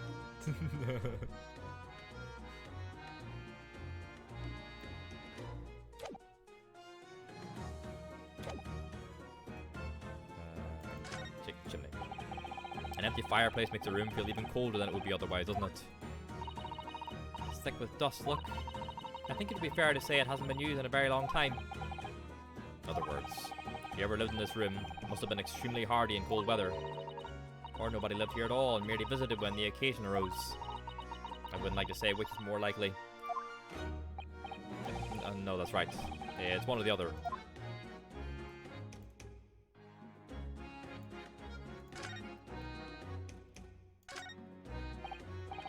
Excuse me. Sorry, sir.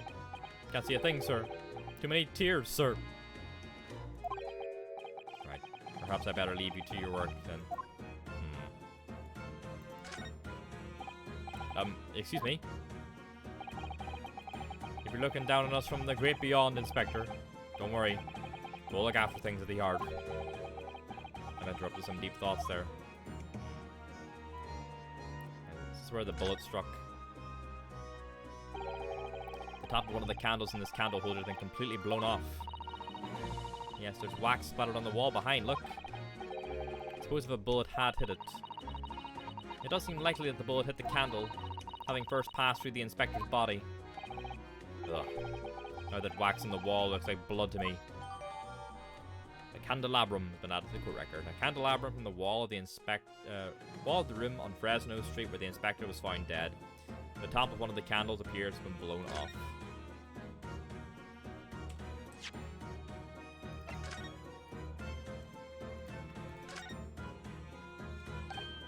Ah, there are some black marks here, look. Yes, they look like some sort of scorch marks. So perhaps the bullet struck the candle here, do you think? It's only this one candle's been cracked in half, it seems. I think you might be right. Firearms are rarely used by criminals in Japan, so I'm afraid I'm not particularly knowledgeable about them.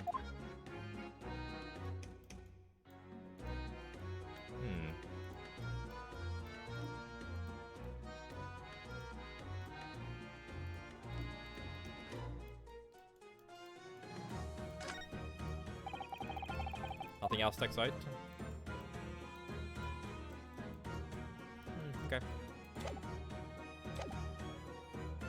With the little toy soldier.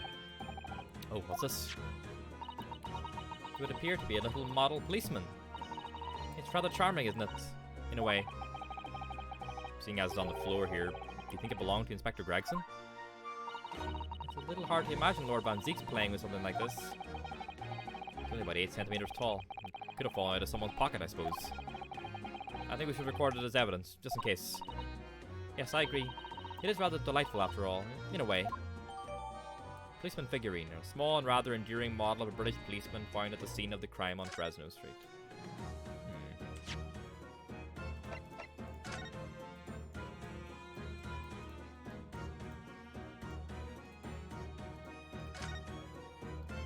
Someone's head. The helmet of this charming policeman appears to be a little worse for wear. I'm not convinced about the charming part, but yes, you're right. The head part looks like it's been fairly heavily manhandled. Almost as if somebody has enjoyed twisting it around and around for fun. There's something inside it.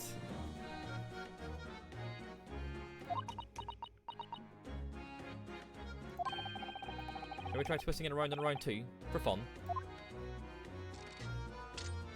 Oh god. Ah, what's that? It appears to be some sort of key. But it's tiny though. It couldn't be a key for a door. Not that size. So what's it for, I wonder? Interesting. This looks like some sort of key. Yes, it does. A very tiny and simple key. What's a little key doing inside a figurine of a policeman in the first place? And what's it for? Interesting.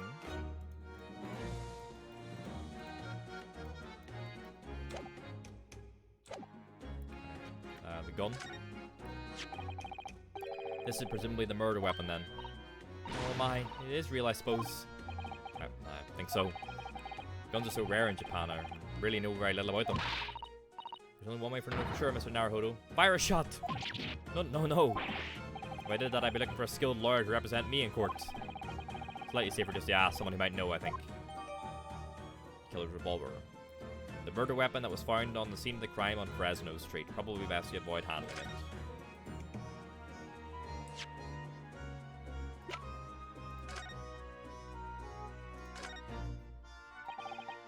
I suppose this must have been the murder weapon. Oh my. It is real, I suppose. I think so. Those are rare in Japan. I really know very little about them.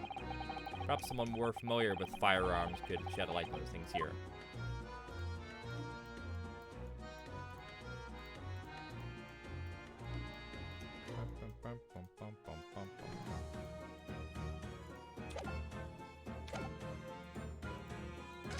With the wig. Ever since we came in here, I can't take my eyes off this thing.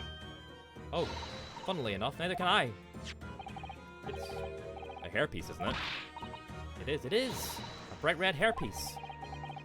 I suppose the fact that it's right there next to where the body was found means we have to accept that Inspector Gregson wore wigs, does it? It's a flame color red too. Yeah, that's a color we've come across very recently elsewhere, isn't it? Exactly, it's the vital clue, I'm sure of it. A flame red wig found at the scene of the crime on Fresno Street. Presumably it belonged to Inspector Gregson.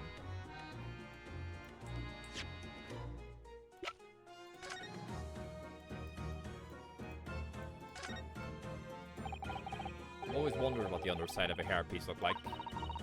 It doesn't surprise me at all, Mr. Naruhodo. You always want to see what lies beneath, don't you? I'm not sure that's quite how I put it. You must have to use loads of bird lime to keep it in place on your head. So it doesn't get blown off in a gust of wind, I mean.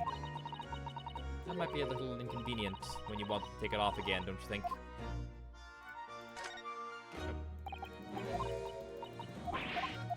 Interesting.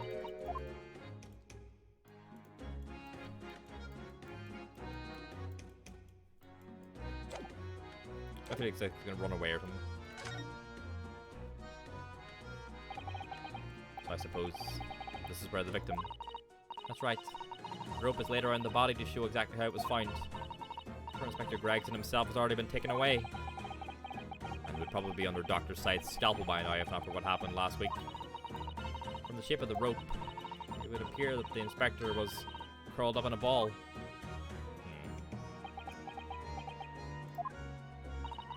Are you feeling alright, Mr. Naruhodo? You look like you've just seen a ghost. I know it's just a rope, but, well, it conjures up quite a terrifying image, that's all. Especially with that bloodstain next to it. Oh, I do understand. In some ways, what we picture in our minds can be even worse than reality. Shadow sounds so strong, though. You're taking this far better than I am.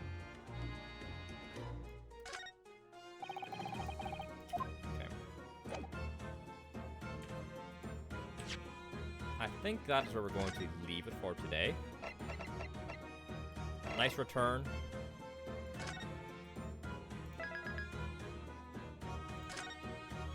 We got a good meaty introduction there.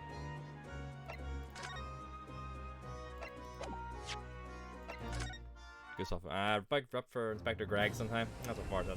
I love how the titles can always change as well to match where you were, like for your current setting. It's always really cool. So we'll pick this up again next week, and tomorrow we will continue Dredge. It'll be good fun.